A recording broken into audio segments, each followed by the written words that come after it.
Sebelum kita membahas tentang ini secara khusus, saya ingin menyampaikan terlebih dahulu tentang masalah setan. Karena banyak di antara kita sering menyebutkan kata setan, tetapi pada dasarnya kita masih buta tentang setan yang disebutkan di dalam kitabullah. Bahkan banyak di antara kita yang tidak mengetahui hakikat setan dan perbedaan antara setan dengan iblis dan perbedaan setan dengan jin. Padahal mengetahui itu merupakan perkara yang wajib dan mutlak kita pahami. Karena setan itu adalah musuh kita. Dan kita tidak mungkin menang di atas musuh kita kalau kita tidak paham karakter musuh yang kita lawan. Dan sesungguhnya musuh kita itu adalah setan. Makanya Allah sampaikan kepada kita bahwasanya setan itu adalah musuh bagi kalian dan jadikanlah setan itu musuh bagi kalian. Dan sesungguhnya menjadikan setan itu adalah musuh, kita harus paham bagaimana seluk-beluk tentang setan dan bagaimana penjelasan yang Allah berikan tentang setan supaya kita ngerti titik lemahnya setan dan mampu berlindung dari kekuatan batil yang dimiliki olehnya. Maka kita harus paham bahwasanya beda antara setan dengan iblis itu beda. Kemudian kita harus paham beda antara setan dengan jin itu beda. Kita sering menyebut bahwasanya jin itu adalah setan, setan itu adalah jin. Dan kita menyamakan iblis itu dengan setan. Salah. Maka kita harus paham iblis itu makhluk. Adapun setan itu bukanlah makhluk, tetapi dia merupakan kata sifat. Dia itu disebut diambil dari kata syatona yashtunu. Artinya adalah sesuatu yang sifatnya melampaui batas, itu namanya syaitan. Makanya Imam Ibnu Katsir ketika beliau menerangkan tafsir tentang isti'adah, beliau menyampaikan syaitan itu adalah kata sifat yang diambil dari syatona yashtunu. Syatona itu artinya ba'uda, sesuatu yang jauh dari rahmatnya Allah. Jadi pada dasarnya kata syaitan itu kata sifat. Bisa disematkan, bisa dilabelkan kepada manusia, bisa dilabelkan kepada hewan, dan bisa dilabelkan kepada jin apabila melampaui batas. Makanya kita mendapati dalam sebuah asar yang sahih bagaimana Umar bin Khattab pernah menaiki keledai. Ketika beliau menaiki keledai, tiba-tiba keledai itu tidak bisa dibawa, tidak bisa berjalan ke tempat yang dituju oleh Umar bin Khattab. Maka secara serta-merta Umar bin Khattab berkata, syaitonun, sesungguhnya keledai ini telah berubah sifatnya sebagaimana syaitan. Maka itu benar secara bahasa, tidak ada muskilah, tidak ada masalah dalam pengucapan kata itu ketika kita sematkan kepada makhluk dan kepada manusia. Jadi kalau ada ibu-ibu saking marahnya menghadapi anaknya sampai keluar komentar dasar anak setan, nah itu boleh, bisa. Tapi harus paham berarti ibunya biangnya setan. Cuma secara kalau ada ibu-ibu kayak gitu diruqyah saja. Jadi tapi kalau kemudian ibu itu berarti paham tafsir dia. Jadi disitulah kita paham kata setan itu semacam itu. Maka kemudian setan itu ketika kita mengetahui itu kata sifat, bisa nggak kita menyebut manusia apabila melampaui batas dengan panggilan setan? Boleh. Cuma hal itu tidak dicontohkan oleh Rasulullah. Nabi tidak pernah menyebut manusia itu setan, walaupun ada manusia yang mereka betul-betul memiliki sifat yang melampaui batas dan sifat mereka sebagaimana sifatnya setan. Makanya kita mendapati minal jinnati wan nas, yaitu kita mendapati ketika Allah menyampaikan dalam surat An-Nas, yaitu adalah bisikan setan dari kalangan manusia dan kalangan jin. Di situ kita paham siapapun yang berusaha merubah yang benar menjadi yang hak dan merubah yang hak menjadi batil, maka itu merupakan salah satu sifat setan untuk menjauhkan manusia dari kebenaran. Jadi kalau media kafir, media fasik kemudian merubah kenyataan dan fakta, lalu mendiskreditkan Islam dan para pemegang kebenaran, seakan-akan para pemegang kebenaran adalah pesakitan dengan media yang mereka miliki, menyudutkan orang yang beriman kepada Allah dan komitmen kepada syariat Allah dengan pesakitan yang menyakitkan kata-kata mereka. Pada dasarnya kita boleh menyebut media setan sifatnya, karena merubah yang hak menjadi batil dan yang batil menjadi hak. Maka kemudian kita paham sesungguhnya iblis itu bukan setan. Iblis itu sendiri. Iblis itu merupakan makhluk yang nanti kita akan pelajari dulunya merupakan malaikat yang akhirnya durhaka sama Allah. Nanti kita akan pelajari nama-nama iblis, nama-namanya itu apa dan siapa keturunan-keturunannya. Tetapi yang jelas kita memahami bahwasanya iblis itu bukan dari golongan jin, tetapi dialah merupakan makhluk yang diperintahkan untuk bersujud kepada Adam, lalu dia menolak, aba wastakbara wa kana minal kafirin. Dia kemudian menjadi aba, menjadi membangkang wastakbara dan menjadi sombong, dan dia menjadi orang kafir atau golongan orang kafir. Maka itu yang dinamakan dengan iblis. Iblis itu punya kunyah atau tidak? Punya. Nanti kita akan pelajari kunyahnya. Makanya kalau ibu-ibu dan bapak sudah lama mempelajari sunnah, kok tidak punya kunyah, kalah sama iblis. Iblis saja punya kunyah. Abu siapa? Nanti kita pelajari. Siapa nama bagi iblis dengan kunyahnya. Tapi yang jelas bahwasanya iblis, sesungguhnya iblis itu kemudian membangun kerajaannya itu di atas air. Makanya kita mendapati hadis riwayat Muslim, inna iblisa kana arsyuhu alal ma'. Sesungguhnya Rasulullah SAW menyampaikan sesungguhnya iblis itu kerajaannya itu di atas air. Makanya kalau kita mendapati kejadian-kejadian ganjil yang terjadi di atas samudra, di atas lautan, maka boleh nggak kita berprasangka mengkaitkan itu bahwasanya itu merupakan bagian dari kerajaan iblis? Boleh. Tetapi tidak boleh bagi kita menetapkan wilayah tertentu dan lautan tertentu menjadi tempatnya iblis. Ada salah satu buku yang cukup banyak didebat para ulama, yaitu Dialog dengan Jin Muslim. Di situ diterangkan bahwasanya segitiga bermuda merupakan kerajaan iblis. Maka saya pastikan bahwasanya itu tindakan yang tidak benar. Karena menetapkan perkara gaib tidak boleh ditetapkan kecuali dengan bingkai dalil dan bingkai hujjah. Tidak dengan bingkai prasangka dan tidak boleh dengan praduga. Dan itulah yang menjadikan kita memahami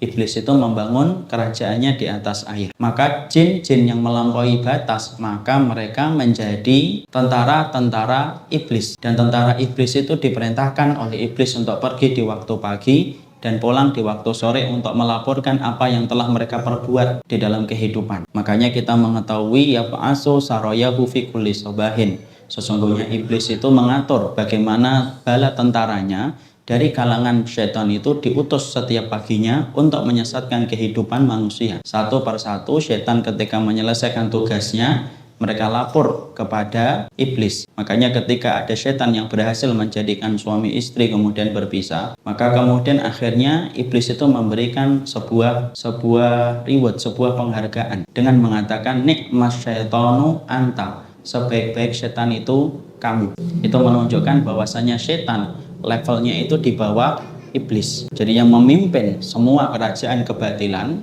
untuk kemudian menyerang kehidupan manusia dan menyesatkan kehidupan manusia itu adalah setan, dan kemudian yang memimpinnya itu adalah iblis. Makanya kalau ibu membaca surat Ibrahim tentang khutbahnya iblis, nanti yang khutbah itu bukan setan, tetapi yang khutbah itu adalah iblis, ya, yaitu ketika seluruh manusia di padang mahsyar menyalahkan kemudian kepada iblis, maka kemudian iblis diberikan waktu oleh Allah untuk berkhutbah, dan iblis itu melepaskan apa yang menjadi kesalahannya ketika menyesatkan kehidupan manusia. Itu iblis. Berbeda dengan jin. Nah, sekarang kita harus pahami, jin itu terkena beban hukum yang sama dengan kita, ibu. Namanya taklif, yaitu terkena beban hukum. Bahwasanya kemudian jin itu sama sebagaimana keterangan di dalam surat Ad-Dariyat 56. Wa ma khalaqtul jinna wal insa illa liya'budun. Dan tidaklah aku menciptakan jin dan manusia kecuali untuk beribadah. Di situ kita mendapati perintahnya ibu untuk sholat, maka sama perintah itu berlaku kepada jin. Perintah ibu ketika ibu kemudian melaksanakan puasa, perintah itu persis berlaku kepada bangsa jin. Kenapa? Allah menyampaikan di dalam surat Ad-Dariyat 56, sesungguhnya Allah menciptakan jin dan manusia, tidaklah mereka diciptakan kecuali untuk beribadah kepada Allah. Jadi di situ jin dan manusia itu sebenarnya mukallaf. Mukallaf itu apa? Terkena beban taklif, beban syariat yang ditetapkan oleh kitabullah dan sunnah. Tetapi kita harus paham, sesungguhnya jin itu terbagi menjadi dua. Ada jin mukmin, ada jin yang kafir. Karena tidak semua jin itu mereka menjadi pesuruhnya syaitan, tidak menjadi pesuruhnya iblis. Ada nggak jin-jin yang kemudian mereka itu beriman? Ada jin-jin yang mereka kemudian beriman. Siapa jin-jin yang kemudian beriman? Sebagaimana Allah sampaikan di dalam surat Al-Ahqaf. Di dalam surat Al-Ahqaf Allah menyampaikan, wa id sarafna ilaika nafaram minal jinni yastami'unal Qur'an falamma hadaruhu qalu ansitu falamma qudiya walau ila qaumihim mungdirin. Dalam surat Al-Ahqaf, yaitu surat yang ke-46, Allah menyampaikan di dalam ayat yang ke-29, 30 dan 31. Perhatikan, Allah menyampaikan sesuatu yang tidak dilihat oleh Nabi dan tidak dirasakan oleh Nabi, sampai Allah memberitahukan itu kepada Rasul. Artinya, sesungguhnya manusia itu pada dasarnya tidak mampu melihat jin. Sebelum saya sampaikan ayatnya. Jadi adakah anak indigo di dalam Islam? Di dalam Islam tidak ada anak indigo. Jadi di dalam Islam anak indigo itu bukan anugerah yang harus disyukuri, tetapi itu penyakit yang harus disembuhkan. Anaknya tetap berada pada fitrahnya. Kita tidak boleh mendiskreditkan, kita tidak boleh mengucilkan, kita tidak boleh membuatnya sendirian. Karena apa? Karena sesungguhnya dia tidak bersalah. Tetapi ketika ada anak mampu melihat makhluk gaib dan itu kelihatan jelas di pelupuk matanya, kita tidak nafikan itu ada. Disebabkan dia punya jin di dalam tubuhnya. Jin itu yang membuka kasyaf, dia membuka penghalang hijab antara itu dengan tempat dia melihat itu semuanya. Makanya saya pernah berdialog dengan salah satu ustadz yang sekarang berkecimpung di dalam ruqyah. Dia bilang, antum tahu ustadz, saya dulunya ketika muda, saya ini indigo. Maka di antara pengalaman indigo yang beliau rasakan, yaitu adalah beliau itu kalau bermain bola tidak bisa ke tengah. Karena ada lapangan di tempat dia sekolah, di situ ada makhluk yang gede dan selalu ada di tengah lapangan. Makanya dia di pinggir aja itu. Makanya saya bilang antum pemain atau wasit garisan. Tapi kemudian dia di pinggir. Sampai akhirnya dia tahu bahwasanya itu merupakan sebuah penyakit.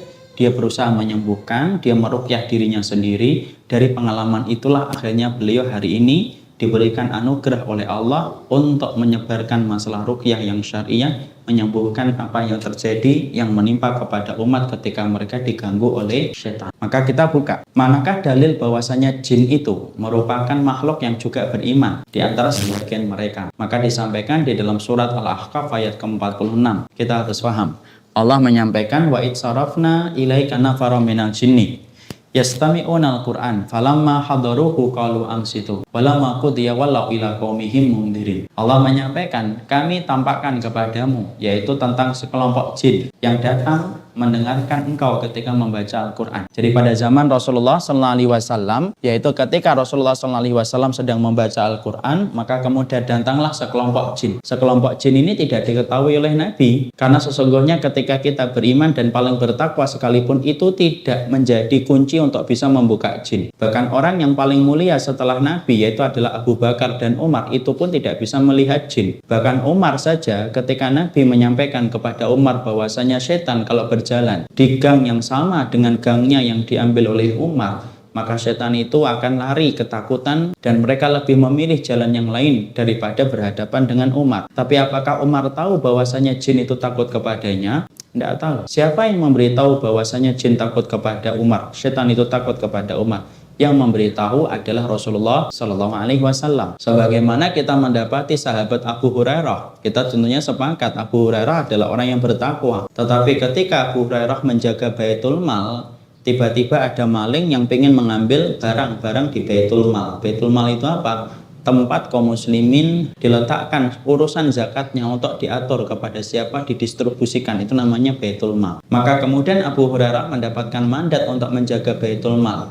Ketika beliau menjaga Baitul Mal, lalu tiba-tiba ada yang maling dalam wujud manusia, ditangkap lalu kemudian diseret dan akan dibawa kepada Nabi. Tetapi makhluk itu berteriak dan berontak dan berkata, lepaskan saya akan ngajarin kamu satu perkara. Maka kemudian dilepaskan oleh Abu Hurairah dengan satu syarat, ilmu harus diajarkan kepadanya. Maka orang itu mengatakan, kalau kamu pengen tidur jangan lupa untuk membaca ayat kursi. Lalu di pagi harinya Rasulullah bertanya kepada Abu Hurairah, dan ketika bertanya kepada Abu Hurairah, maka Abu Hurairah tidak tahu kalau itu adalah setan sampai Nabi yang mengajarkan.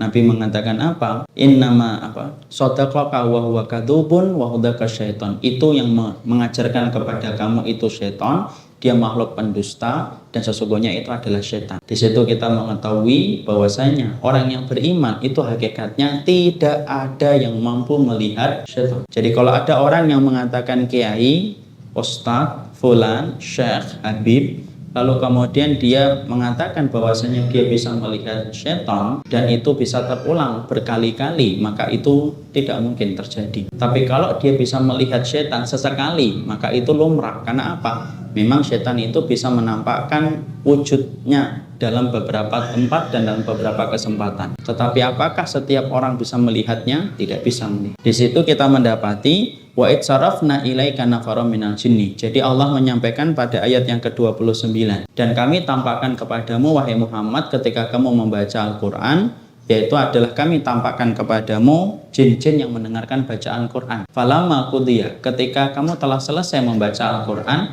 walau ila qaumihim mundirin, maka kemudian setan-setan itu, jin-jin itu pergi kembali ke wilayah mereka. Apa yang dilakukan jin itu? Jin itu mengatakan, qalu ya qaumana inna sami'na kitaban unzila min ba'di Musa musaddiqan lima baina yadayhi yahdi ilal haqqi wa ila tariqin mustaqim. Ya qaumana ajibu da'iyallahi wa aminu bihi yaghfir lakum min dzunubikum wa yujirkum min adzabin alim. Maka jin-jin itu ketika habis mendengarkan Quran dibacakan oleh Rasulullah SAW, mereka pulang. Allah menyampaikan ini supaya menjadi ilmu bagi kita. Mereka pulang ke tempatnya, wilayahnya yang dihuni oleh para kalangan jin. Dan kita tidak tahu di tempat mana jin-jin itu ditempatkan oleh Allah. Maka kemudian jin-jin itu mengatakan, kami telah mendengarkan sebuah kitab yang sifatnya memberikan petunjuk dalam kehidupan kita dan memberikan petunjuk jalan yang lurus. Wahai kaum kami, kata jin-jin yang menyaksikan Nabi, wahai kaum kami, maka penuhilah panggilan Allah dan berimanlah. Maka kamu akan diampuni oleh Allah dan dijauhkan dari azab neraka. Di situ sampai kita tahu kan, ada jin yang sampai berperilaku dan berkarakter dan punya sifat da'i. Dia ngajak jinnya untuk menuju kepada jalan kebenaran. Nah, disitulah kita paham sesungguhnya jin itu kemudian tidak semuanya bisa kita katakan itu adalah syaitan. Karena sesungguhnya yang betul-betul dia menjadi syaitan yaitu adalah yang telah melampaui batasnya. Maka kita coba bedah masalah iblis ya. Masalah iblis ini kita bedah sebentar, karena iblis dengan syaitan itu punya keterikatan yang tidak bisa dipisah. Dan kita harus paham tentang ini, karena sesungguhnya pengetahuan kita tentang perkara ini cukup minim. Maka sesungguhnya iblis itu kemudian disampaikan, karena banyak sekali gambaran-gambaran yang kurang benar ketika bicara tentang masalah iblis. Kita dapatkan penggambaran yang kurang benar tentang masalah iblis itu, bagaimana iblis kemudian mempunyai tanduk, lalu kemudian dia punya gigi bertaring. Semuanya itu kalau kita kembalikan justru tidak ada dalilnya secara sharih. Memang betul Rasulullah itu menyampaikan kepada kita bahwasanya waktu tenggelamnya matahari dan waktu terbitnya matahari merupakan waktu, yaitu di antara tanduk-tanduk setan. Tapi apakah tanduknya sebagaimana yang dipersepsikan orang hari ini? Ya, itu tidak. Dan tidak boleh kita itu menyerupakan diri kita dengan jin dan kemudian membuat gambar dan logo-logo yang mirip dengan iblis, itu tidak boleh. Dan itu termasuk perkara yang dilarang. Makanya memberikan nama makanan hanya untuk supaya fenomenal, yaitu dengan nama-nama setan, itu tidak boleh. Contohnya ayam bakar setan. Saya tidak nyebut rawon ya, saya nyebutnya ayam bakar. Maka itu kemudian tidak diperkenankan. Kenapa tidak diperkenankan? Karena sesungguhnya apakah layak bagi kita yang telah dijadikan setan itu menjadi musuh bagi orang yang beriman, lalu menjadikan setan itu menjadi nama-nama makanan yang kita konsumsi, padahal makanan yang kita harapkan mendatangkan barokah, ya, tidak boleh sama sekali. Sekarang mari kita pelajari. Ada beberapa hal yang disampaikan oleh Imam Nawawi. Imam Nawawi menjelaskan kepada kita bahwasanya tidak semua persoalan yang berkaitan tentang iblis itu disampaikan oleh Allah kepada kita. Jadi saya ingatkan, tidak semua persoalan yang berkaitan tentang iblis disampaikan oleh Allah kepada kita. Karena persoalan gaib yang disampaikan oleh Allah kepada kita hanyalah secuil, seujung kuku di antara samudra perkara gaib yang tidak disampaikan oleh Allah. Sikap Ahlussunnah di dalam masalah gaib ini penting. Sikap Ahlussunnah dalam perkara gaib adalah, maka dia mengimani apa yang dikabarkan oleh dalil yang sahih sebagaimana dalilnya, dan dia tidak berani menginterpretasi, dan dia tidak berani menginterpretasi dan memahami sesuatu yang tidak dijelaskan di dalam dalil. Jadi kalau sudah perkara gaib itu semuanya kembalinya kepada dalil.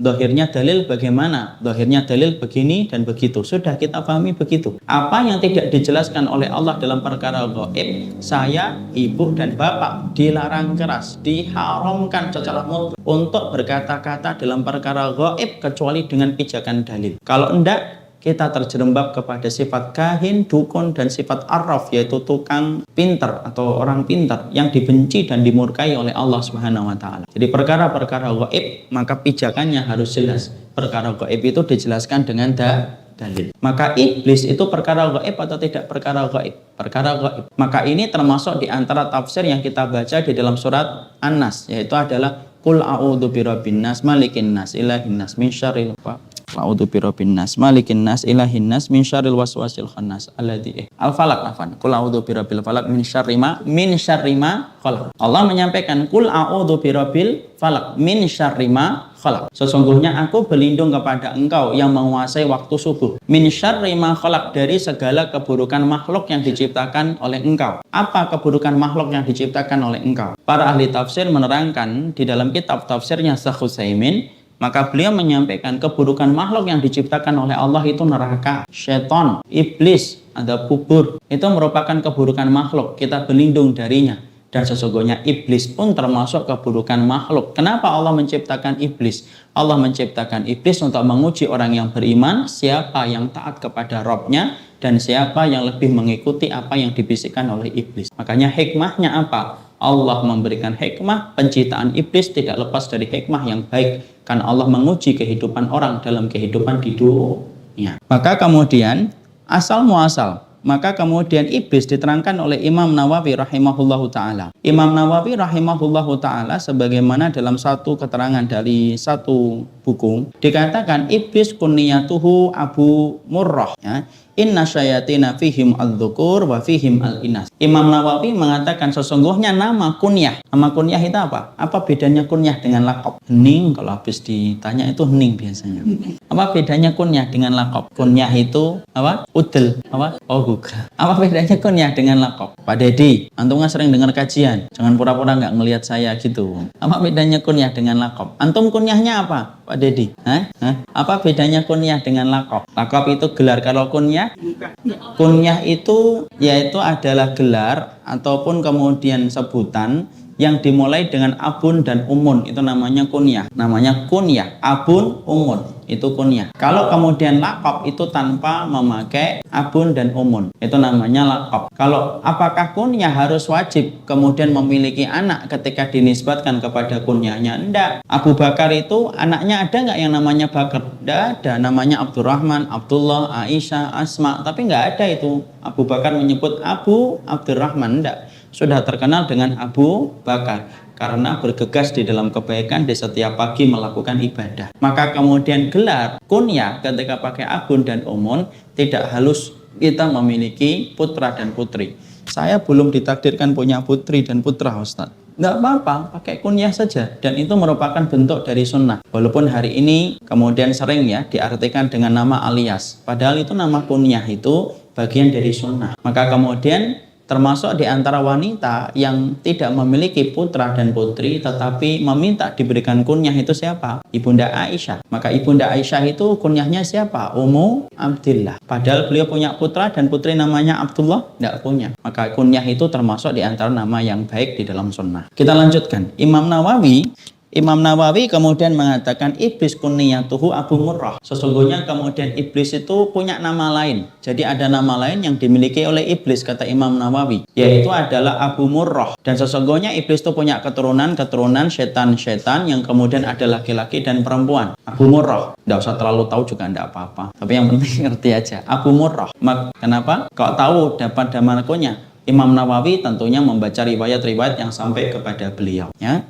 Maka kemudian Imam Nawawi rahimahullahu ta'ala lalu kemudian beliau berkata sesungguhnya kemudian iblis itu kemudian memiliki keturunan, yaitu ada yang laki-laki dan keturunan dari perempuan. Makanya kemudian ada beberapa nama setan yang kemudian akhirnya diceritakan oleh syariat kepada kita. Jadi setan itu apakah mereka memiliki nama? Setan itu memiliki nama. Tapi tidak semua nama-nama yang dimiliki oleh setan itu disampaikan oleh Allah dalam kehidupan kita. Ada yang Allah ceritakan, ada Allah yang sembunyikan. Sebagaimana nama Nabi, ada yang disampaikan, ada yang disembunyikan. Siapa nama-nama setan yang kemudian diceritakan di dalam riwayat yang sahih? Yang pertama yaitu adalah Khinzib atau Khonzab. Ini nama salah satu di antara keturunan iblis, yaitu Khonzab atau Khinzib. Sesungguhnya Khonzab itu merupakan setan ataupun khinzib itu merupakan nama salah satu setan yang mengganggu kita di dalam sholat. Dimana apabila kita sholat kemudian hafalan kita berantakan, kacau ketika kita sedang melaksanakan sholat, maka salah satu sebab berantakan hafalan kita di dalam sholat disebabkan ada setan yang bernama khanzab atau khinzib. Ya, ada yang membaca khinzib, ada yang membacanya khanzab. Makanya kalau kita membaca misalkan al-kafirun terus muter-muter tidak ketemu ujungnya, nah itu salah satunya adalah adanya khanzab. Makanya kemudian syariat itu mengatakan kalau kemudian digoda pada saat itu, maka kita berludah ke arah kiri 3 kali. Kemudian berludahnya itu dengan tanda kiasan ludah saja, bukan artinya berludah secara sungguh-sungguh ke arah kiri. Kemudian kita membaca isti'adzah, a'udzubillahi minasyaitonir rajim min hamzihi wa nafthihi wa nafthihi. Jadi kemudian di situ mana ya? Oh, salat. Jadi kemudian membaca a'udzubillahi minasyaitonir rajim min hamzihi wa nafthihi wa nafthihi. Lalu kemudian tunggu sebentar. Kalau memang itu diganggu oleh khanzab atau diganggu oleh khinzib, maka hafalan itu akan dikembalikan lagi oleh Allah ketika kita telah menepis godaan khanzab dari kehidupan salat kita. Tapi kalau kemudian kita sudah membaca itu, sudah berludah ke arah kiri, tidak balik-balik hafalannya, maaf, itu berarti yang salah bukan setan.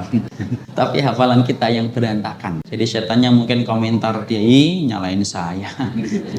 Saya nggak ngapa-ngapain.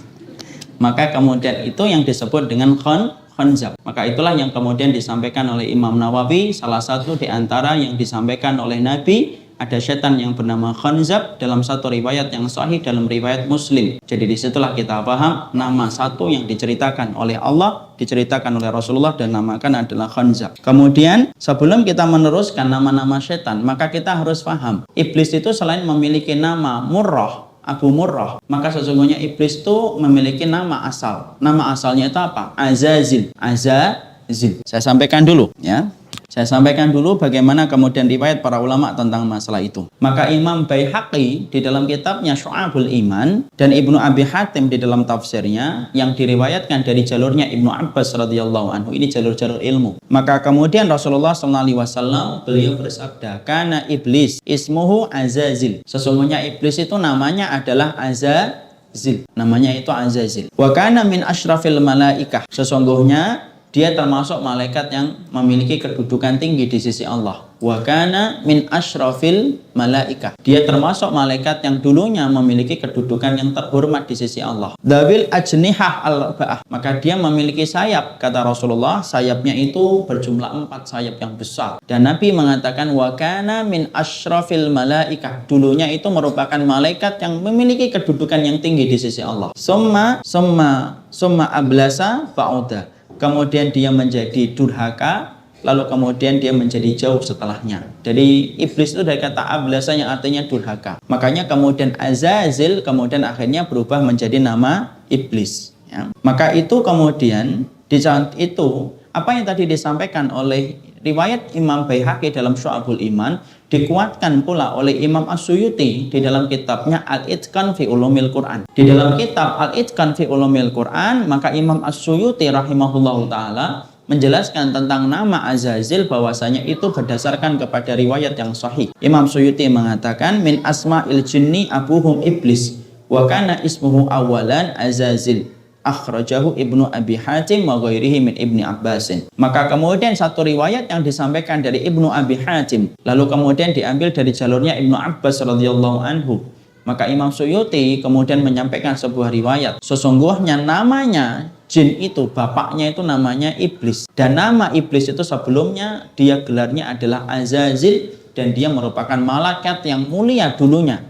Dan dia memiliki 4 sayap. Kemudian dia membangkang, dia membantah, lalu kemudian akhirnya bergelar menjadi iblis. Jadi ada Abu Murrah, ada kemudian iblis. Ya. Maka kemudian kita mengetahui riwayat-riwayat yang sahih. Riwayat yang sahih yang menerangkan tentang nama-nama setan yang menjadi keturunan-keturunan iblis. Di mana keturunan-keturunan ini kemudian memiliki nama. Dan kita harus paham, iblis itu ditakdirkan oleh Allah untuk kemudian mampu memiliki keturunan 1 dan 2, 3 dan 4 keturunan.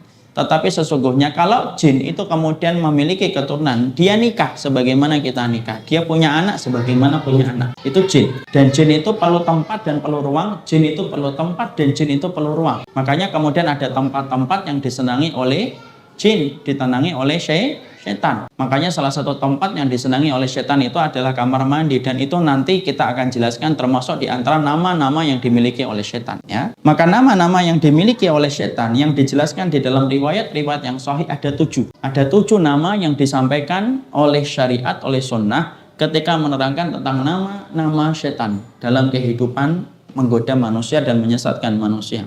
Yang pertama yaitu adalah disebut dengan waswas atau dul waswas, yaitu yang pertama waswas atau dul waswas yang kita baca dalilnya di dalam surat An-Nas, minal jinnati wan nas, yaitu min syarril waswasil khannas. Jadi yang pertama yaitu adalah waswas. Makanya di antara apa yang dilakukan manusia ketika dia merasa waswas, maka itu merupakan bagian dari pekerjaan setan, membuat manusia itu waswas. Ibu akan melakukan kebaikan, tiba-tiba timbul rasa waswas, itu merupakan bagian dari pekerjaan setan. Bahkan waswas itu merupakan bagian dari hasil kerjasama, bagian dari bisikan setan. Makanya kan kalau kita membaca dalam kitab Talbisu Iblis, salah satu di antara jebakan iblis itu apa? Membuat manusia itu selalu merasa was-was. Was-was itu tingkatannya macam-macam, Ibu. Beda-beda. Ada orang yang was-was terhadap kotoran. Sehingga kemudian kalau dia menatap kotoran itu sebagaimana dia melihat sesuatu monster yang menakutkan. Akhirnya apa? Semuanya harus dalam keadaan bersih dan perfeksionis dalam masalah kebersihan. Makanya sampai saya dapatkan ada seseorang itu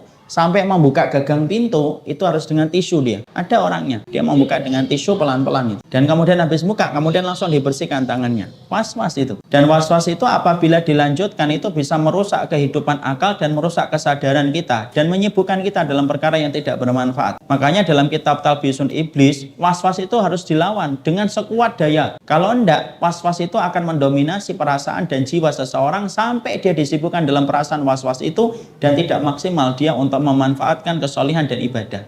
Tidak punya waktu lagi untuk ibadah. Saya pernah nyampaikan nggak kisah nyata, saya punya teman itu terkena penyakit was-was, yang mana kalau wudhu sekali, 2 kali, 3 kali dia tidak merasa mantap, diulang lagi.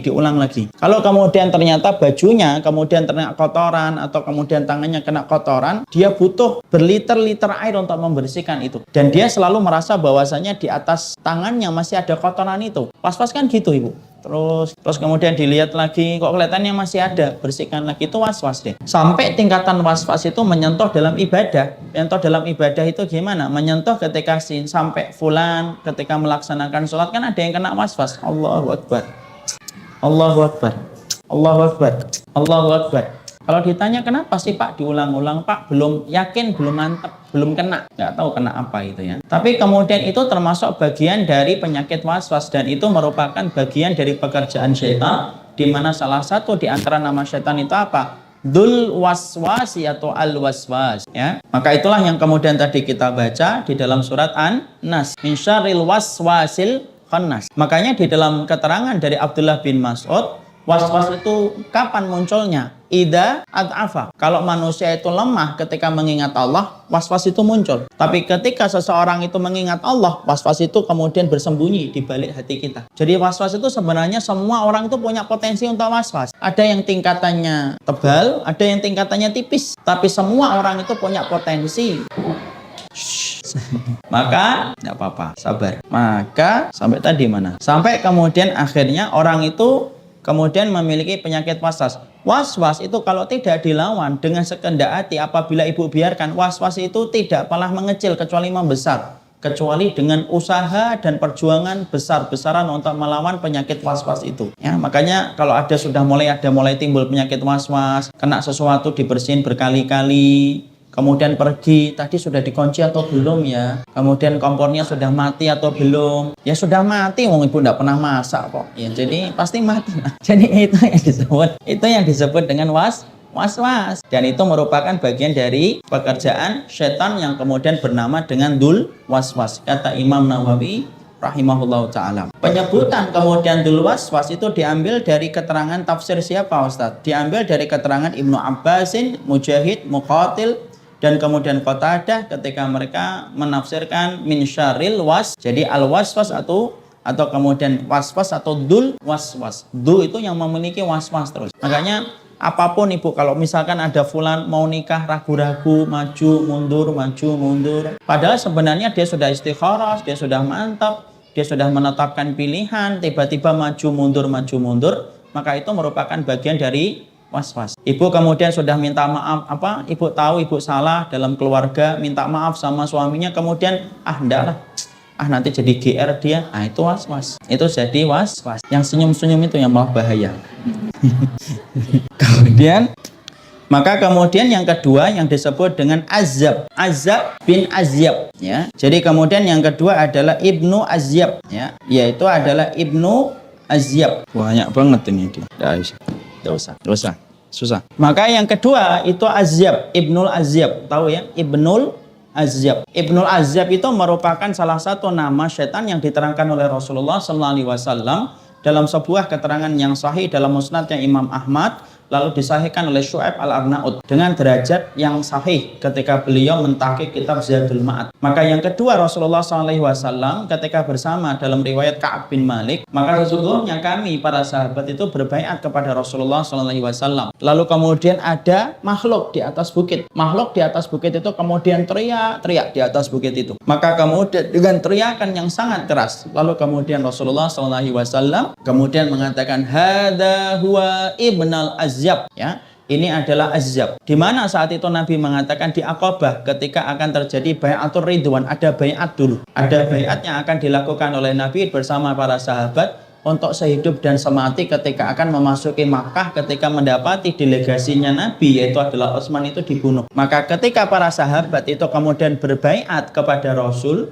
maka di atas bukit yaitu terdengar suara yang melengking dan terlihat seseorang dari kejauhan terlihat. Maka kemudian Rasulullah SAW mengatakan, "Hadza huwa Ibnul Azyab ya Atullah." Sesungguhnya ini adalah Ibnul Azyab dan ini adalah musuhnya Allah. Nah, makanya kemudian hadis itu yang diriwayatkan dari Imam Ahmad yang disahihkan oleh Syu'aib Al-Arnaud, kemudian para ulama menyampaikan itu merupakan nama setan yang kedua. Nama setan yang kedua adalah Ibnu Azyab. Yang ketiga, nama yang dimiliki oleh setan yaitu adalah Khanzab atau Khinzib, yang tadi kita bahas ketika kita membahas tentang masalah salat. Maka kemudian diriwayatkan dari jalur yang sahih dari sahabat Utsman bin Abil As. Maka kemudian Utsman bin Abil As itu mendatangi Rasulullah dan berkata, "Ya Rasulullah, sesungguhnya aku dan bacaanku dikacaukan oleh setan." Maka kemudian Rasulullah SAW menyatakan, "Dzaka syaitan yuqalu lahu khanzab." Itu adalah setan dan sesungguhnya itu adalah khanzab atau khinzib. Maka kalau kamu mendapati dirimu di dalam salat lalu diganggu oleh setan dan setan itu adalah khanzab, maka sesungguhnya dirimu yaitu adalah beludah ke arah kiri 3 kali dan bacalah kamu isti'adah. Jadi sebenarnya itu merupakan bagian dari cara untuk menepis godaan setan. Makanya setan itu selalu mendatangi kita setiap waktunya, setiap saatnya sampai dalam keadaan sholat. Loh Ustadz, bukankah ketika adzan itu sholat itu pada lari dalam keadaan terkentut-kentut? Iya. Ketika dikumandangkan adzan, setan itu lari dalam keadaan terkentut-kentut. Tapi ketika sudah ditunaikan sholat, setan itu datang kembali. Makanya kenapa orang yang paham sunnah, mereka memperhatikan bagaimana rapatnya shaf, karena apabila longgarnya shaf, disitulah akan diisi oleh setan. Makanya Nabi adalah seorang imam yang sangat memperhatikan masalah shaf di dalam sholat. Bahkan dalam satu riwayat, Nabi sampai menggunakan pedangnya, lalu berkata dengan tegas lagi keras, "Siapapun yang tidak meluruskan, maka aku akan luruskan shafnya dengan pedangku." Kenapa Nabi setegas itu ketika mengatur shaf sholat? Karena Nabi tahu di situ ada setan-setan yang siap untuk mengganggu sholat kita ketika kita melaksanakan ibadah. Makanya salah satu setan yang ditugaskan oleh iblis menggoda manusia di dalam sholat namanya setan khanzab, dan itu yang mengganggu kita ataupun yang disebut dengan khinzib. Kemudian yang keempat, kalau tadi kita yang ketiga membahas tentang setan yang mengganggu kita di dalam sholat, ada setan yang mengganggu kita di dalam wudhu, ada setan yang mengganggu kita di dalam wudhu. Maka dikatakan di dalam satu riwayat dari riwayat Imam Ahmad, Tirmidzi, dari Ubay bin Ka'ab dari Rasulullah SAW, lil wudu'i yuqalu lahu lil wudu'i syaitanun. Dalam satu riwayat yang sahih dalam riwayat Imam Ahmad dan Imam Tirmidzi. Jadi sahih dari Imam Ahmad, dari Tirmidzi, dari sahabat Ubay bin Ka'ab. Rasulullah SAW menyampaikan lil wudu'i syaitanun yuqalu lahu al-walhanu au qaqalahu fahdaruhu. Rasulullah SAW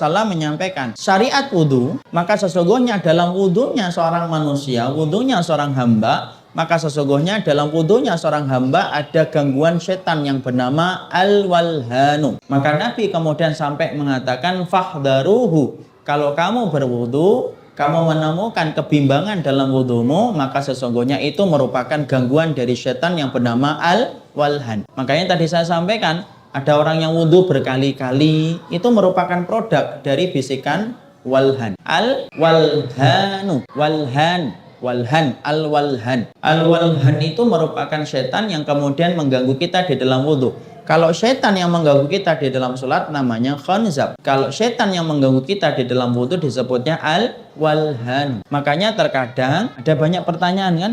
Ada orang-orang yang tanya, bagaimana ya ketika saya wudu kadang-kadang baru sebentar batal, kentut. Ada orang yang wudu ragu, tadi kentut atau enggak ya, angin biasa atau angin gede ya. Maka itu merupakan bagian dari pekerjaan yang disibukkan oleh walhan. Dan walhan itu sudah dikatakan oleh Nabi, fahdaruhu, maka waspadalah kamu terhadap setan walhan yang mengganggu kamu di dalam masalah wudu. Dan ingat Ibu, masalah wudu, saya sampaikan Bapak dan Ibu, ada sebuah kaidah penting, al-yakinu la yazulu bisyaki. Keyakinan itu tidak lengser hanya karena keraguan. Keyakinan itu tidak hilang karena keraguan. Contoh, ada orang ketika dia akan melaksanakan sholat asar, kemudian dia bingung, apakah saya masih suci atau saya sudah kentut. Maka sering kita dapati orang yang semacam ini apabila melewati kondisi yang semacam ini, kalau kondisinya semacam ini, maka kemudian dia tidak boleh mengalahkan keyakinan dengan keraguan. Yakinnya apa? Yakinnya saya wudhu Ustadz ketika sholat duhur. Itu yakinnya. Ragunya yang mana? Ragunya itu kentut atau tidak? Ya itu. Berarti yang yakin tidak boleh dikalahkan dengan keraguan. Ya sudah, bismillah. Kalau memang antum yakin bahwasanya antum wudhu dan masalah kentut antum masih ragu, maka kemudian yang antum ambil yang yakini dan tinggalkan yang meragukan. Jadi tidak perlu kita ngitung pakai kancing baju. Batal, tidak batal, batal, tidak batal. Tapi kemudian diambil yang paling meyakinkan itu yang mana? Dan yang menjadikan kita sering digoda di dalam masalah wudhu kita, yaitu setan yang bernama al-walhan. Makanya di dalam wudhu kita, makanya sunahnya dalam wudhu tidak banyak bicara, khusyuk. Boleh nggak kita bicara di dalam masalah wudhu? Sebagian ulama mengatakan makruh. Selesaikan dulu wudhunya. Makanya Nabi pernah diberikan salam oleh seorang sahabat ketika beliau berwudhu, maka beliau tidak langsung menjawab salamnya sampai beliau menyempurnakan wudhunya, baru kemudian beliau menjawab salam itu. Makanya yang paling afdal ketika wudhu yaitu adalah berdiam, walaupun tidak haram untuk bicara sembari kita wudhu. Tetapi kalau faham, sunnahnya adalah makruh bagi kita untuk bicara ketika kita dalam keadaan wudhu. Makanya ada setan yang diceritakan Nabi dalam satu riwayat dari Imam Ahmad, Imam Tirmidzi dari jalurnya Ubay bin Ka'ab tadi yang kita sampaikan, lil wudhu'i syaitanun yuqalu lahu al-walhan. Sesungguhnya di dalam wudhu itu ada setan yang bernama walhan. Kemudian yang kelima, yaitu ada setan yang bernama al-khubus wal khaba'is. Al-khubus wal khaba'is. Ya. Setan yang kita dapati ketika kita di kamar mandi, maka dinamakan al-khubus wal khaba'is. Al-khubus wal khaba'is itu merupakan setan yang didapatkan dari riwayat yang disampaikan oleh Rasulullah SAW dalam jalurnya Imam Muslim. Ketika kita membaca doa sebelum kita masuk kamar mandi, maka kita membaca Allahumma inni a'udzubika minal khubusi wal khaba'is. Sesungguhnya aku berlindung dari setan jantan wal khaba'is, setan betina. Tapi Nabi menyebutkan penyebutan al-khubus dan Nabi menyebutkan nama al-khaba'is. Berarti itu termasuk di antara nama yang dimiliki oleh setan. Jadi tidak disebut dengan syaitonun dzakar. Tidak. Al-khubus wal khaba'is. Jadi setan yang menempati kamar mandi itu disebut al-khubus wal khaba'is. Dan saya ingatkan Ibu dan Bapak, ada tempat-tempat yang memang ada tempat-tempat yang kemudian menjadi tempat yang sangat disukai oleh iblis dan disukai oleh setan. Tempat yang sangat disukai oleh setan itu adalah tempat kamar mandi, kamar yang tidak pernah tersentuh dengan dan tidak pernah terjamah dengan kita ketika jarang masuk ke kamar itu, tidak dibacakan Al-Quran di dalam kamar itu dan ruangan itu, cahaya matahari tidak masuk, kemudian dia udaranya itu, apa itu namanya? Sengap ya, yang tidak mendapatkan cahaya matahari. itu merupakan tempat-tempat yang disenangi oleh iblis, ya. Dan iblis itu menempati tempat kita dan menempati tempat kamar kita, bahkan tempat tidur kita pun sebelum kita tidur. Maka sesungguhnya yang memanfaatkan tempat tidur kita siapa? Setan. Makanya sampai-sampai perintahnya ketika kita sebelum tidur untuk memukul-mukulkan kasur kita, sembari kemudian kita berdoa, sembari kita pukul-pukulkan, karena memang setan itu memang di sekitar kita. Jadi sebelum nanti kita membahas ketika orang mau mati setan itu datang, sebelum mati itu setan itu sudah hadir di sekitar kita. Rumah kita itu tempatnya setan. Makanya kalau sudah ada rumah kayak gitu, ada kamar mandinya, masih ditambah tempat-tempat yang disenangi setan itu mana? Patung-patung yang kita bawa ke dalam rumah itu magnet dia. Magnet untuk menjadikan setan itu untuk tinggal di tempat itu. Gambar-gambar makhluk hidup merupakan tempat-tempat yang disenangi oleh setan. Kemudian rumah-rumah yang bau, maka itu juga rumah yang disenangi oleh setan. Rumah-rumah yang kemudian di situ ada anak yang durhaka sama orang tuanya. Rumah-rumah yang apabila malam ketika memasuki rumah itu tidak membaca bismillah, sama. Semua tempat-tempat itu dimanfaatkan oleh setan.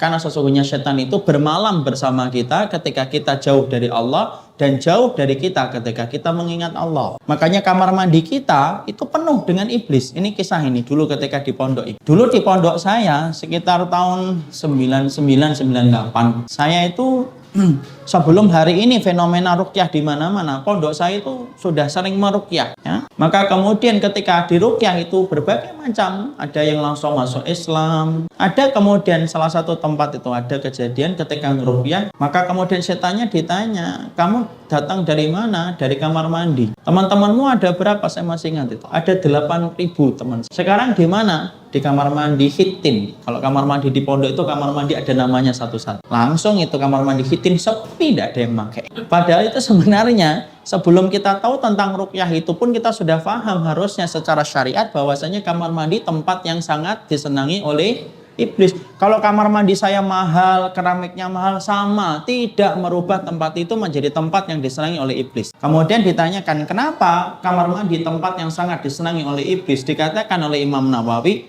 khali anidzikr. Kalau tempat itu adalah tempat yang sepi, bersih dari zikir, maka disitulah kemudian akhirnya akhirnya kemudian setan itu tinggal di tempat itu. Makanya sunahnya bagi kita kalau di kamar mandi bergegas, bersegera, tidak perlu lama-lama, tidak perlu ditaruh koran, majalah di kamar mandi. Apalagi TV, kulkas. Karena saya ngelihat itu banyak orang kaya yang mungkin kelebihan duit. Itu sampai kadang-kadang saya masuk kamar mandi itu bingung, ini kamar mandi atau kamar tidur gitu. Karena kemudian semuanya ada. Bolehkah kita semacam itu? Boleh, tidak ada masalah. Nggak ada masalah semacam itu kalau punya kelebihan harta. Tapi bukan berarti menjadikan kita akhirnya berlama-lama di kamar mandi. Makanya qada'ul hajah, kencing, tidak boleh ada aktivitas bicara di dalam kamar mandi. Bahkan ketika ibu dipanggil suami pun atau suami dipanggil istri pun kalau di kamar mandi diam saja sudah. Karena memang sunahnya semacam itu, ya. Jangan malah kemudian menjawab WA, kemudian ngecek grup. Maka itu kemudian setan yang bernama al-khubus wal khaba'is. Kemudian yang keenam, diriwayatkan dari jalur yang sahih dalam riwayatnya Abu Dawud dan Ibnu Majah. Kemudian diterangkan ada setan yang bernama Ajda. Cuma Nabi tidak menyebutkan spesifikasi pekerjaannya. Nabi cuma mengatakan asyaitanu Ajda. Setan itu namanya Ajda. Satu riwayat yang disampaikan yaitu dari Ibnu Majah, dan Imam Ahmad dari sahabat Umar bin Khattab radhiyallahu anhu. Ajda. Alif, jim, dal, ain. Ajda itu merupakan nama yang kemudian dimiliki dan disampaikan oleh Rasulullah SAW. Dan yang terakhir yaitu adalah ghilan, ya, yaitu ghilan. Sebagaimana diriwayatkan dari jalurnya Imam Ahmad dalam Musnad yang sahih dari Abdur Razzaq, dari Imam An-Nasai, dari Imam At-Tabari. Sesungguhnya Rasulullah SAW mengatakan fa idza ta'awalat lakumul ghilan fanadhu bil adzan. Kalau kalian tiba-tiba ditakut-takutin oleh ghilan, maka kalian kumandangkanlah adzan. Ghilan. Dan hadisnya sahih dalam riwayat Imam Ahmad dalam Musnadnya juz yang ke-28 disampaikan dalam riwayat Abdur Razzaq dan Imam An-Nasai dan Tabrani. Maka disitulah kita mengetahui itulah nama-nama yang disampaikan dalam riwayat. Adapun ketika ada sebuah tulisan ada setan yang mengganggu kita dalam masalah hubungan rumah tangga namanya Dasim, saya nggak ngerti riwayat itu datang dari mana. Saya coba cek-cek, tetapi belum menemukan. Wallahu a'lam bishawab, mungkin saya belum sampai kepadanya riwayat. Tapi riwayat yang disampaikan oleh Imam Nawawi di dalam kitab Al-Majmu', maka beliau menyebutkan nama-nama malaikat ini berdasarkan kepada hadis-hadis yang disebutkan oleh beliau. Ya, disitulah kita paham itulah syaitan. Dan itu merupakan iblis. Setan bisa mati atau tidak? Setan itu bisa mati. Setan itu bisa mati. Cuma setan itu, jin itu umurnya lebih panjang daripada umur manusia.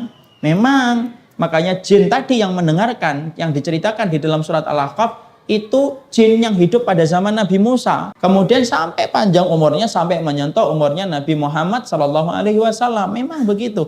Tapi bisa mati atau tidak? Mati. Makanya kalau kita membaca surat Al-Jin, kita akan membaca salah satu di antara yang dilakukan setan ketika telah mengabdi kepada dukun, maka dia akan mencuri berita dari langit untuk memberitakan berita dusta kepada jin, untuk memberitakan berita dusta kepada dukun. Makanya dukun itu kalau ada yang benar, benarnya satu, yang meleset 999. Tapi yang diingat manusia itu apa? Yang satu. Yang 999 yang meleset tidak pernah diingat. Dari mana dia mendapatkan itu? Dari berita-berita langit yang dicuri oleh setan. Tapi setelah adanya Rasulullah maka ditutup rapat. Makanya ada meteor yang sering kita lihat itu sebenarnya rujuman lisyayatin. Itu merupakan penjagaan dari malaikat untuk memanah setiap setan yang mencuri berita dari langit. Makanya tidak ada itu gaya film Hollywood bahwasanya ketika meteor itu lewat, ayo pejamkan mata, make a wish. Alah opo, nggak ada itu, minta itu. Karena kemudian itu merupakan bagian dari cara setan ketika cara setan mencuri berita dari langit. Setan itu mampu nggak untuk kemudian menggoda manusia secara fisik? Mampu. Ada seorang sahabat yang sampai meninggal dunia disebabkan karena gangguan setan. Artinya fisik pun mampu. Tetapi setan mampu nggak menggoda kita secara perasaan, kemudian kejiwaan? Iya. Kalau kita membaca surat Al-Baqarah, surat atau 102, kita mendapati pada surat Al-Baqarah 102, bahkan sesungguhnya sihir itu mampu memisahkan antara seorang suami istri. Ma yufariqu baihi bainal mar'i wa zauji. Mampu memisahkan antara seorang suami dengan istrinya. Makanya ada sihir namanya sihir tafriq. Fitnah yang tidak pernah absen dalam setiap zaman itu apa? Yaitu fitnah sihir. Bahkan Nabi saja kemudian disihirkan. Dan salah satu sihir yang paling berat dirasakan Nabi itu apa? Sihir yang paling berat dirasakan Nabi adalah ketika beliau merasa telah mencampuri istri-istrinya, padahal beliau telah lama tidak mencampuri istrinya. Abdullah bin Mas'ud sampai mengatakan sihir yang menimpa kepada Nabi merupakan sihir yang paling berat. Apa fungsinya sihir itu? Untuk memisahkan laki-laki dan perempuan. Makanya sampai kemudian Allah kirimkan 2 malaikat untuk memberikan kesembuhan kepada Rasul ketika Nabi kena sihir. 1 malaikat duduk di samping kepalanya Nabi, 1 malaikat duduk di samping kakinya Nabi. 2 malaikat itu berkata dalam hadis riwayat Bukhari, "Ma balu hadar rajul?" Ini kenapa laki-laki ini? Rasulullah kenapa? Dijawab malaikat yang ada di samping kakinya Rasul, "Matbubun, sesungguhnya laki-laki ini kena sihir." Mantobahu, siapa yang menyihir Rasul? Yang menyihir Rasul yaitu Labid bin A'sam. Fima tobahu, dengan apa dia disihir? Kemudian malaikat yang satu kemudian menyampaikan, fi mushtin wa musyaqatin. Rambut yang diikat-ikat dalam kemudian sisir dilemparkan ke sumur tua. Maka kemudian Rasulullah sadar. Kemudian Nabi memerintahkan para sahabat untuk mengambil bukhulnya, diambil bukhulnya, dihancurkan bukhulnya, baru lepas itu sihir. Mungkin ada yang bertanya, loh kenapa Nabi sampai kemudian kena sihir? Nabi kena sihir supaya memberikan faedah kepada kita, bagaimana cara kita membersihkan diri dan menjaga diri dari sihir. Coba kalau Nabi tidak kena sihir, kita nggak akan ngerti bagaimana cara untuk menjaga diri dari syaitan. Dan ingat, setan itu kayak maling. Bukan berarti bahwasanya orang yang kena sihir itu ibu, bukan berarti lemah iman. Enggak. Sesungguhnya kemudian sihir itu, setan itu kayak maling. Maling itu gimana sih?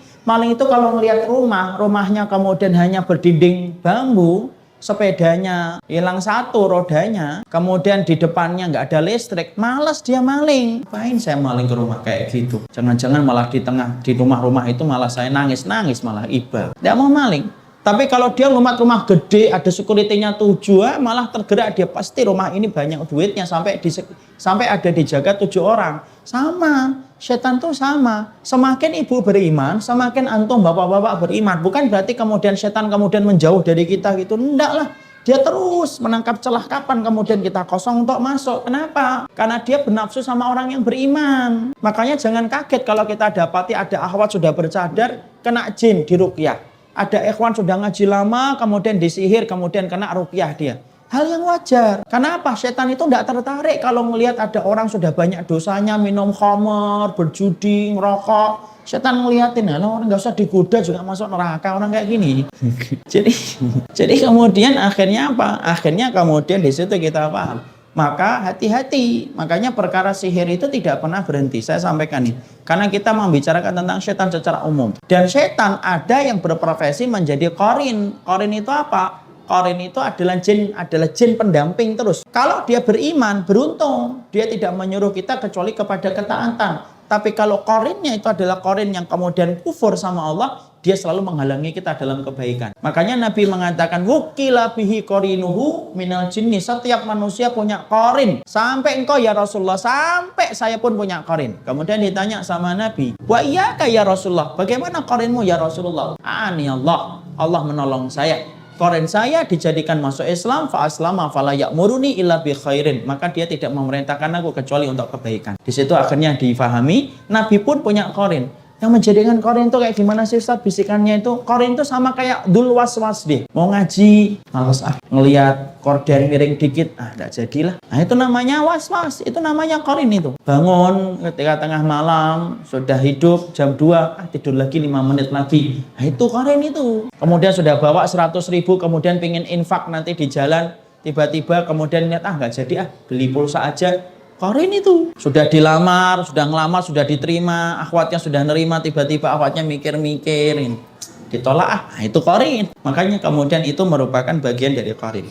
Disitulah kita paham sekelumit tentang setan. Jadi akhirnya kita paham. Sekarang kita buka halaman 81. Itu mukaddimahnya. Sudah jam 3. Sekarang baru kita kemudian membahas kehadiran setan ketika meninggal dunia. Lah, saya akan menyampaikan dari halaman 81 sampai halaman ke-84 sampai 85, 84. Banyak hadis-hadis dhaif yang disebutkan oleh Imam Al-Qurtubi. Banyak hadis-hadis dhaif yang disebutkan oleh Imam Al-Qurtubi. Makanya kemudian kita tidak menerangkan secara detail tentang itu karena memang secara tahqiq setelah diteliti banyak hadis-hadis dhaif yang disampaikan oleh Imam Al-Qurtubi di dalam halaman 81 sampai 84. Tapi hakikatnya tidak menafikan dari apa yang beliau ingin tekankan. Sesungguhnya setan itu tidak pernah meninggalkan kita sampai kita berujung pada kematian kita. Jadi setan itu masih nggodain kita, iya. Sampai kita mau mati, iya. Sampai kita mau mati. Makanya kan sering saya sampaikan berkali-kali. Orang yang apabila sakaratul maut jangan ditinggal. Ini sebagai nasihat pula kepada orang-orang yang memiliki rumah sakit, Pak. Kalau ada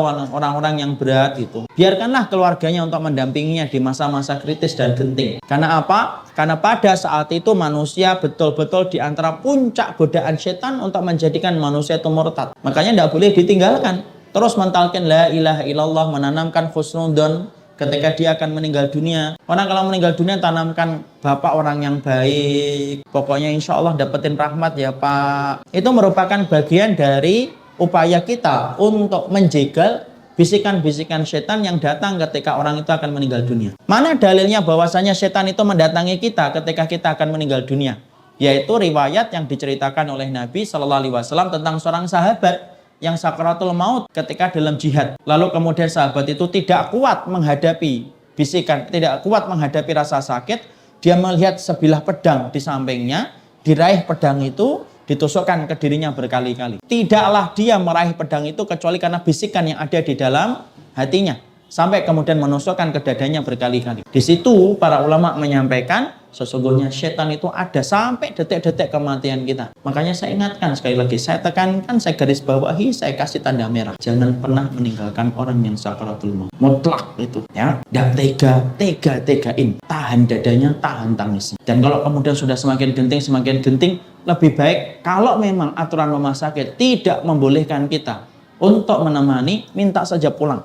Kita temenin sampai akhir kematiannya daripada membiarkan di tempat itu tetapi tanpa ada yang menemani dan tanpa untuk mentalkinnya. Karena apa itu? Itu waktu genting. Puncak finish itulah dipertaruhkan semua perkara. Orang pelari maraton itu biasanya akan ngebut larinya ketika pada putaran 42 kilo. Ya. F1 mobil itu, kalau kemudian dia sudah putaran yang terakhir, dia kemudian nancap gas. Karena apa? Semua pertarungan ditentukan dalam proses akhirnya. Dan setan ngerti tentang itu. Setan paham bahwasanya kebaikan manusia ditentukan pada proses akhirnya. Dan tidak ada penjegal kehidupan seseorang ketika akan menutup mata kecuali adalah setan. Makanya kemudian apa? Hadir terus, temenin. Kalau kemudian sang dokter mengatakan enggak boleh Pak, boleh Pak, satu saja. Walaupun dikenakan biaya, bayar Ibu, bayar Pak. Tapi jangan pernah meninggalkan orang itu sendirian. Atas nama kemudian atas nama etika obat-obatan, atas nama etika rumah sakit. Maaf, bukan kita tidak menghormati, tapi kita juga punya aturan yang harus kita perhatikan dari Nabi dan Rasul kita. Sesungguhnya setan itu berkelebat ketika orang itu akan meninggal dunia dan bisa menggoyahkan ketika kita tidak mendampingi orang itu di dalam ketaatan pada akhir kehidupannya. Karena menjaga iman sampai ketika meninggal dunia itu bukan perkara yang gampang. Makanya sampai Allah saja mengatakan wala tamutunna illa wa antum muslimun. Karena menjaga iman dan Islam sampai meninggal dunia bukan sesuatu yang mudah dan tidak dimudahkan oleh Allah kecuali kita yang membantunya sekuat daya kita, ya. Jadi di situ kita baca, maka kemudian nanti tinggal dibaca. Karena saya banyak melihat banyak hadis-hadis yang dhaif, maka kemudian saya tidak menyampaikan detail. Cuma saya sampaikan sesungguhnya setan sebagaimana hukumnya, dan kemudian kita mendapati setan itu mendatangi kita sampai kita meninggal dunia.